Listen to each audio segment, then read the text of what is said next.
அன்பர்களே, இந்த பதிவில் நாம் தவ முறையிலும் துறவு நெறியிலும் உயர்ந்து விளங்கிய ஆசீவகம் என்பது பற்றி பார்ப்போம்.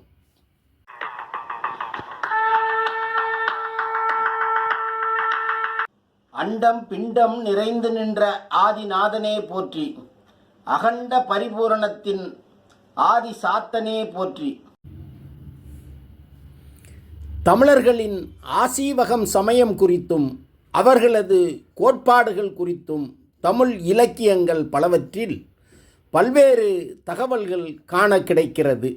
மேலும் ஆசீவகர்கள் தவநெறியில் மிகவும் உயர்ந்தவர்கள் என்பது பல்வேறு சான்றுகள் மூலம் உறுதியாகிறது.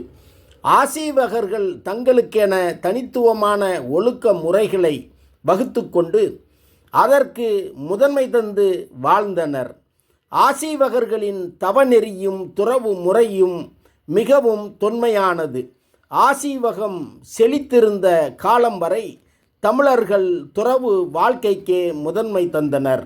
ஆனால் தற்போது அறமற்ற வீரத்திற்கு முதன்மை தரும் போக்கு நிலவுகிறது. ஆசீவகர்கள் துறவு நெறியை பல வகைகளில் மேற்கொண்டாலும் வீடு பேறு அடைவதற்கு துறவு நிலை இன்றியமையாதது என கருதினர். மேலும் ஆசீவகர்கள் இளம் வயதிலேயே துறவை மேற்கொண்டு இல்லறத்தோர் இடும் உணவை உண்டு வாழ்ந்தனர். இவர்கள் துறவு, இல்லறம், இன்பம், துன்பம், நட்பு, பகை என எதனையும் பாகுபாடு கருதாது சமமாக பார்க்கக்கூடியவர்களாக விளங்கியதால் எல்லோரும் இவர்களை சமணர்கள் என்றும், இவர்கள் பெரும்பாலும் சம்மணமிட்டு தவ வாழ்வு மேற்கொண்டதால் சம்மன்னர்கள் என்றும் அழைக்கப்பட்டு பலரும் ஆசீவகத்தினரை பொது சொல்லால் சமணர்கள் என்றே அழைத்தனர். காலப்போக்கில் பௌத்தர்களையும் ஜைனர்களையும் கூட சமணர்கள் என அழைத்த நம் மக்கள் ஆசீவகம் சமயத்தை சார்ந்தவர்களை ஆசீவகர்கள் எனவும் சித்தர்கள் எனவும் அழைத்து வருவதை தமிழ் நூல்கள் உறுதிப்படுத்துகின்றன.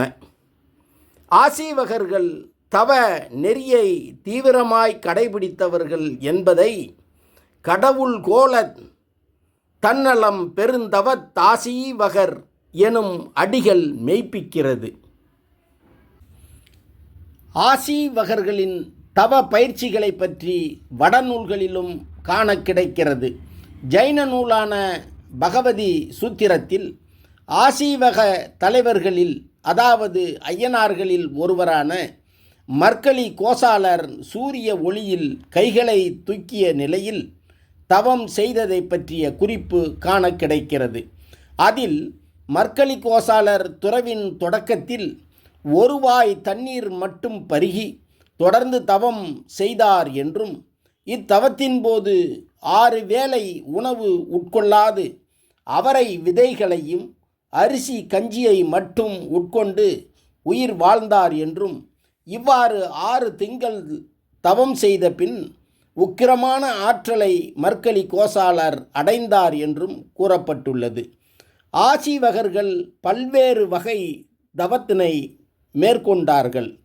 குறிப்பாக அவர்கள் சம்மணம் போட்டுள்ள நிலையில் தன்னைத்தானே வருத்தி செய்யும் தவம், வௌவால் போன்று ஏதாவது ஒன்றை பிடித்து தொங்கிக் கொண்டு செய்யும் தவம், முற்படுக்கை மேல் படுத்துக்கொண்டு செய்யும் தவம், 5 நெருப்பு வளையங்களின் மத்தியில் இருந்து செய்யும் தவம் போன்றவற்றை செய்ததற்கான குறிப்புகள் வடமொழி நூல்களிலும் கூட காண கிடைக்கிறது.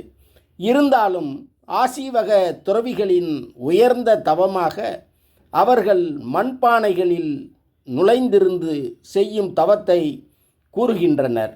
ஆசீவகர்கள் இவ்வாறான தவ முயற்சிகளை மேற்கொண்டார்கள் என்பதற்கு தமிழ் நூல்களிலும் பல்வேறு குறிப்புகள் காண கிடைக்கிறது எனும் இச்செய்திகளோடு மீண்டும் ஒரு பதிவில் சந்திப்போம். நன்றி.